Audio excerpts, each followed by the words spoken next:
உதவித்தொகை உள்ளிட்ட பல்வேறு கோரிக்கைகளை வலியுறுத்தி தமிழகம் முழுவதும் மாற்றுத்திறனாளிகள் போராட்டத்தில் ஈடுபட்டனர். 110 விதியின் கீழ் அறிவித்து பாதி பேர் பணமில்லை என்கிறார்.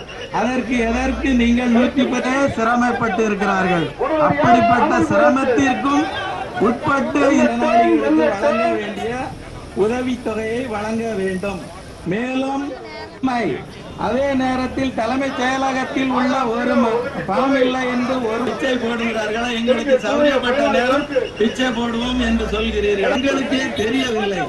6 மாதமாக தாசில்தார் ஆபீஸுக்கும் தாசில்தார் அலுவலகத்தில் மாற்றுத்திறனாளிகள் 11 பேர் 3 முறை அலையாது என்பதற்காக ரோட்டில் அமர போறோம் அப்படின்னு சொல்லி அந்த சுரேந்திரன் அவர்களை மாவட்ட துணை செயலாளர் சுரேந்திரன் அவர்களை பேச அழைக்கிறேன்.